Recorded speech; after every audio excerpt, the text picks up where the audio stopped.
시작하시면 됩니다. 예, 선생님 반갑습니다. 감사합니다. 오늘 제가 첫 강의로 이제 초음파의 기본 원리 이치에 대해서 선생님들한테 설명드리겠습니다. 제가 초음파를 배웠는 게 1995년쯤 되는 것 같습니다. 그 당시에 배경 영상의학과 이기만 선생님한테 스케이프를 배웠습니다. 그 당시 한 5일 정도 가르쳐 주시고 저보고 형님 초음파 잘해보십시오. 그런데 사실 5일 배워가지고 잘 될 수가 없지요. 그래서 스캔하니까 아무리 해도 잘 안 나오고 또 영상을 보니까 이게 왜 이렇게 나오는지 기본 원리를 배우지 못하고 이제 초음파를 하니까 굉장히 답답했습니다. 그러니까 제가 제일 답답한 게 희망지엄마가 고에코로 나오는데 희망지엄마가 물렁물렁한 조직인데 왜 고에코로 나오는가? 나는 처음에 초음파를 배울 때 이래 알았습니다. 딱딱한 물질은 고에코고 소프트한 물질은 저에코다. 전혀 관계없죠. 이 초음파의 반 사이에서 고에코 저에코입니다. 그래서 오늘 선생님들한테 이 초음파의 기초 강의를 해드리겠습니다. 초음파는 결국은 우리 초음파의 그루브에서 통과해가 물질에 통과할 때 투과가 되면 무에코로 나오죠. 초음파 비미가 물질을 통과했고 아무것도 돌아오지 않으면 영상이 맺히지 않기 때문에 무에코로 됩니다. 그러나 반사가 많이 돼버리면 고에코로 나오죠. 그리고 나머지는 물질을 통과하면서 산란과 흡수를 일으켜가지고 초음파가 어테뉴에이션이 되어버립니다. 그러면 초음파에 우리가 에코는 무에코, 강에코, 고에코, 저에코, 아이소에코 이렇게 이제 우리가 이야기를 나눴습니다. 그러면 무에코는 뭐냐면 초음파 빔이 어떤 물질을 통과해가 잘 통과해가지고 하나도 돌아오지 않으면 새까맣게 나오죠. 그래서 무에코란 것은 물질이 통과해버리고 반사가 안 되는 거죠. 우리 몸의 대표적인 것이 바로 물하고 혈관입니다. 그러니까 우리가 초음파에 혈관하고 물은 끊게 나오죠. 이 초음파하고 CT하고는 전혀 원리가 틀리는 거죠. 초음파는 물을 찾아내는 데는 귀신같이 잘 찾아냅니다. 그래서 우리가 조직에 염증이 인플레메이션이 일으키면 조직에 에데마가 생기고 그걸 우리가 초음파는 기가 막히게 찾아내거든요. 두 번째는 우리가 강에코와 고에코는 사실 혼동됩니다만은 엄밀히 말하자면 섀도를 뚜렷한 섀도를 동반하는 게 강에코입니다. 대표적인 것은 석회화가 됩니다. 우리 석회화는 초음파가 딱 부딪히면 강하게 반사를 해가 고에코가 나오고 뒤에는 섀도가 생깁니다. 그러니까 초음파가 석회화를 뚫고 나가지는 못하죠. 석회화를 통과하면서 이 반사가 되고 또 산란 흡수가 되어버리니까 뒤에는 섀도를 넣나요. 그 다음에 우리에서 공기가 있습니다. 공기가 아주 작은 공기에 있을 때는 점상 고에코로 나오죠. 공기가 조금 더 많을 때는 이렇게 밴드 라이크를 합니다. 공기가 상당히 많을 때는 이렇게 섀도를 동반합니다. 이 섀도는 칼시피케이션의 섀도가 틀리죠. 석회의 섀도는 강한 클리어한 섀도를 만드는데 공기는 더티 섀도를 만듭니다. 또 공기가 안에 공기방울이 있고 안에 액체가 있는 경우가 있습니다. 이럴 때는 초음파 빔이 요 공기방울 사이 안에 액체에서 리버버레이션을 일으키죠. 이렇게 해서 링다운 아티팩트를 이렇게 만들어냅니다. 그래서 이런 것이 이제 공기의 소견입니다. 그 다음에 고에코가 있습니다. 우리 몸에 고에코를 일으킨 물질은 첫째는 지방입니다. 우리 패티리버가 고에코를 보이는 것은 헤파토사이트 안에 뉴클레우스가 있고 안에 사이토플라즘에 팩글로뷸룰이 들어가 있죠. 이 팩글로뷸룰하고 사이토플라즘하고는 음양 계면차가 굉장히 큽니다. 초음파는 특징적으로 우리 모든 물질은 초음파에 투과도가 있습니다. 그런데 투과도가 차이가 많은 물질하고 겹쳐질 때는 강한 반사를 일으킵니다. 그래서 이 고에코가 보입니다. 리버에. 그러나 이제 초음파가 밑으로 갈수록 심부 감쇄를 일으키고 있죠. 그 다음 대표적인 콜레스테롤 스톤입니다. 우리가 콜레스테롤의 경우에는 고에코로 보이고 뒤에 섀도를 동반합니다. 그러나 콜레스테롤 폴립은 고에코로 보이지만 섀도로 보이지 않죠. 그것은 왜 그러냐면 콜레스테롤 폴립이 생기는 메커니즘은 담낭 안에 담즙 안에 콜레스테롤이 앱세륨으로 들어가는 우리 몸의 혈관에서 히스티오사이트가 나가 이놈이 이 콜레스테롤 엔갈핑 해가지고 이것이 그로잉했는 거죠. 그래서 초음파빔이 이걸 폴립을 통과하면서 히스티오사이트에 있는 그 콜레스테롤하고 강한 반사를 일으키지만 주위에 있는 소프티슈는 초음파가 잘 통과하죠. 그래서 초음파를 자세히 보면 폴립은 안에 점상 고액으로 보이고 스톤은 선상 고액으로 보입니다. 그래서 초음파 빔이 잘 통과하니까 뒤에는 섀도를 동반하지 않죠. 그 다음에 우리가 이제 고액으로 보이는 콜로이드가 있습니다. 이 콜로이드는 대표적인 것이 우리가 사이로이드 글랜드입니다. 사이로이드 글랜드는 고액으로 보이고 여기 있는 그 혈관은 무액으로 보이고 근육은 저액으로 보이죠. 그러면 왜 그러면 그 사이로이드 글랜드가 고액으로 보이냐면 사이로이드 글랜드는 이렇게 폴리클이 있고 폴리클 안에 콜로이드가 꽉 차 있고 있습니다. 그러면 초음파 빔이 앱세륨하고 콜로이드하고는 굉장히 음양 계면차가 크기 때문에 강한 반사를 일으키고 또 콜로이드 자체도 강한 반사를 일으키죠. 그래서 고액으로 보입니다. 그러나 이제 그 사이로이드 캔서, 파피럴 캔서가 생기면 이 폴리큘러 앱세륨에서 세포가 증식하고 주위로 침범해 버리면 세포가 증식하고 이 세포가 그 초음파에 투과성이 좋기 때문에 파피럴 캔서는 저에코로 나오게 되겠죠. 네. 그 다음에 우리가 저에코의 대표적인 것은 근육 머슬이 되겠습니다. 우리 몸의 근육은 아주 균질한 조직을 떼고 초음파 빔이 잘 통과하니까 저에코가 됩니다. 자, 이걸 알기 위해서 소화관을 한번 알아보면 좋습니다. 소화관은 천구조가 앱세리움 있고 서브 앱세리알 티슈가 있고 무스큘라리스 무코사가 있습니다. 요걸 합체가 무코사라고 하죠. 그 밑에는 서브 무코사 SM이 있습니다.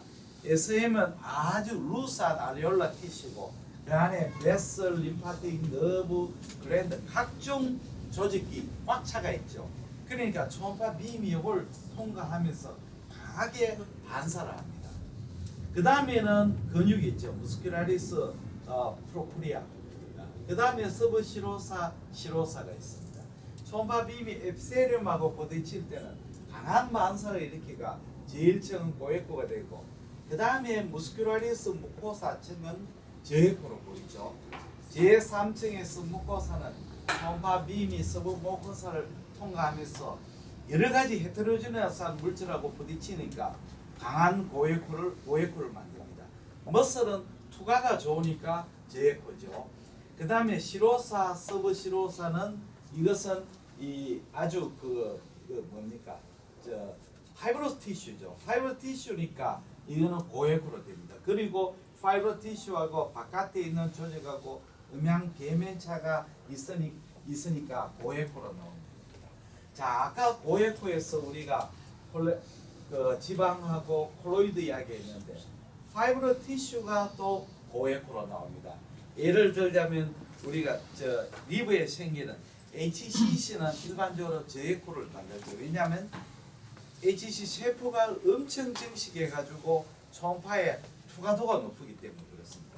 그러나 콜란지오CA는 안에 세포 성분이 적고 파이브러 티슈가 굉장히 많죠. 그러니까 페리페랄 콜란지오CA는 고액구로 보이고 그 바일닥트에 생기기 때문에 페리페랄 바일닥트 딜라테이션을 일으킵니다. 자, 그 다음에 우리가 이제 아이소에코가 있습니다.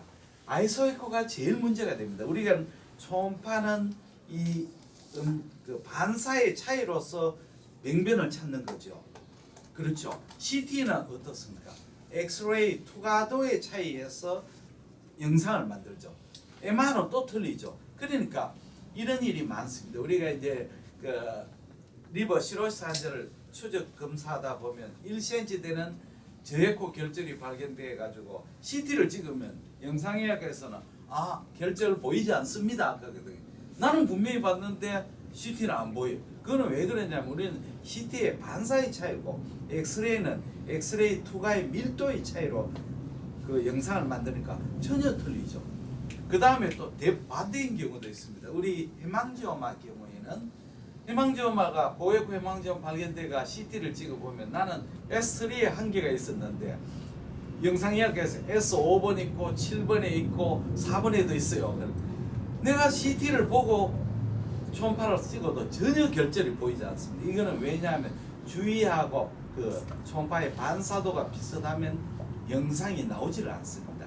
그래서 제일 문제가 우리가 아이소에코 결절입니다. 우리가 아이소에코 결절을 찾는 방법은 결국은 이 돌출했거나 그 다음에 혈관을 디스플레이스먼트 하거나 그 다음에 종괴의 변연에 헬로가 있거나 그렇지 않으면 종괴의 중심부에 네크로시스가 있을 때는 이것이 결절이는가를 알 수가 있습니다. 자, 지금까지 우리가 이제 그 무에코, 강에코, 고에코, 저에코, 아이소에코에 대해서 일단 아주 기초 이론을 공부했습니다. 자세한 거는 내일 제가 보내주는 그 사공미 선생님 만드는 그 PPT를 보시면 아주 잘 알 수 있습니다. 자, 그런데 중요한 것이 있습니다. 우리가 초음파의 에코는 절대가 아니고 상대락한 걸 아셔야 됩니다.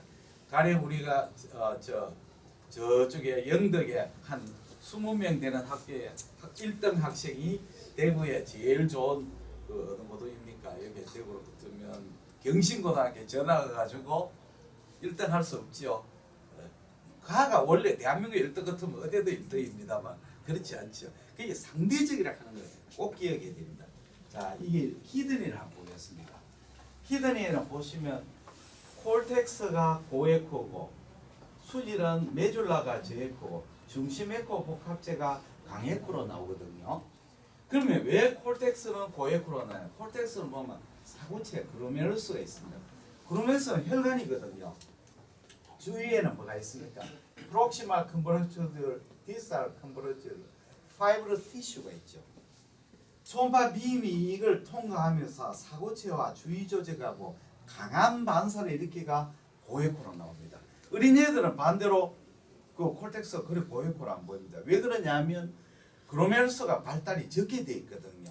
그래서 전체 콜텍스의 면적에 그로메루스가 차지하는 부피가 작습니다. 그러니까 저에코로 보였다가 그로메루스가 커지면 고에코로 바뀝니다.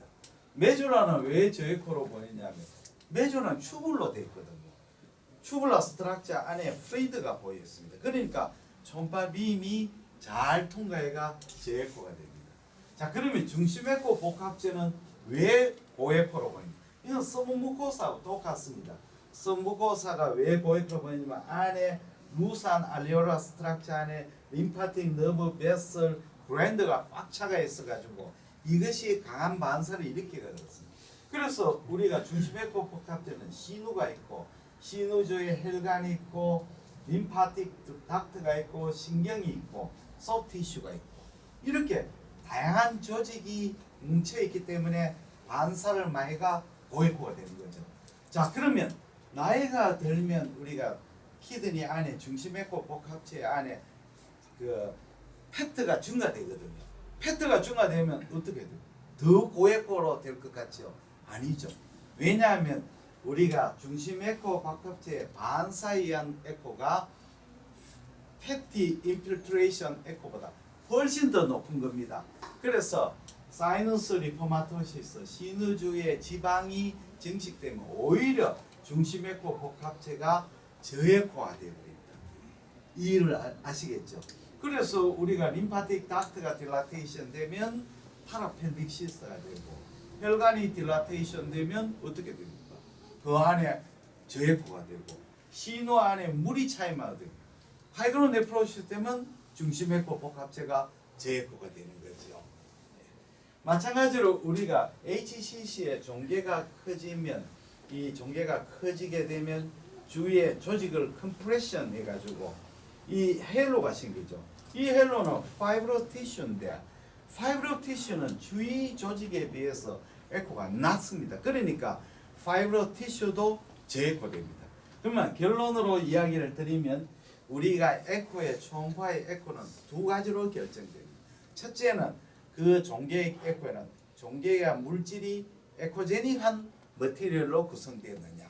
에코제닉 머티리얼로 구성되면 고에코로 나오겠죠. 두 번째는 스트럭처입니다. 스트럭처가 호모지니어스한 스트럭처일 때는 좀 저에코로 보이지만 헤테로지니어스한 스트럭처일 때는 반사가 많이 돼가 고에코 된다 하는 것을 꼭 신경을 써야 됩니다. 그 다음에 혈관하고 관계가 되는데 하이퍼바스큘러한 종양은 대체로 고에코로 보이는데 여기에서 하이퍼바스큘러는 캐필러리가 발달되는 하이퍼바스큘러 종양이죠. 예를 들자면 인슐리노마 같은 거는 아주 마이크로바스큘러 안에 세포들이 밀집이 되어 있기 때문에 세포하고 캐필러리하고 반사가 많이 돼가지고 고에코로 됩니다. 그렇지 않고 굵은 혈관이 지나가는 하이퍼바스큘러는 고에코는 나오지 않습니다. 예를 들자면 우리가 스토마 캔서라든지 또 콜론 캔서 중에 튜머 베슬이 발달된 종양들라도 고에코로 보이지 않죠. 왜냐하면 그거는 굵은 혈관이고 이 하이퍼 캐필러리 네트워크가 발달 안 되었으면 에코제니시가 고에코로 나오지 않습니다. 그래서 우리가 초음파를 공부할 때 제일 공부를 잘 단계가 4단계가 있습니다. 첫째는 병변을 발견했으면 그것으로 만족하는 사람. 이건 1단계죠. 자, 그것만 해도 좋습니다. 리버를 딱 봐가지고 리버에 결절이 있네. CT 보내야 되겠다. 이런 1단계에 됩니다. 두 번째는 단계는 높아지면 어떻게 하면 이게 이제 결절이 보이는데 이 결절이 어느 세그멘트에 있고 무슨 종양일 가능성이 많겠다 시간 2단계입니다. 이 2단계만 충분하죠. 3단계 되면 어떻게 되냐면 내가 이 HCC가 보이는데 이것이 CT MR에서는 어떻게 보일 것인가. 이 3단계입니다. 4단계는 뭐냐면 이 환자가 수술하고 나는데 병리 조직을 보고 병리 조직 소견하고 초음파 소견을 코리레이션 하면 이 사람은 이제 아주 4단계 되는 거죠. 야구 시합 볼 때 그냥 보는 거하고 내가 삼성하고 기아할 때 내가 류중일 감독 같으면 1-4-1-2에 어떤 작전을 쓸 것이냐를 생각하면서 보면 아주 야구의 매니아죠. 야수도 마찬가지죠. 외야수가 떡 서가 있으면서 그냥 가만히 앉아 있다가 공이 갑자기 자기 앞에 날아오면 허겁지겁 달려가 다이빙 캐치하면 아주 박수 막 치죠. 사실은 그건 선수는 못 했는 거죠. 선수가 딱 오는 거 보고 스코어 보고 투수하고 타자의 딱 그걸 보고 자기가 몇 발자국 이동해가지고 공이 날아오면 잡으면 선수가 보기에는 관중 보기에는 야수 앞에 오는 공을 가볍게 잡는다고 생각하지만 이 야수는 아주 잘하는 야수죠. 그래서 제가 말하는 거는 초음파를 볼 때 그냥 보시지 마시고 이것이 무엇인가를 생각하고 보시면 초음파가 아주 재미있습니다. 초음파의 장점은 재미있고 알듯 말듯 이런 것이 있기 때문에 더 공부를 많이 할 수 있습니다. 대단히 감사합니다.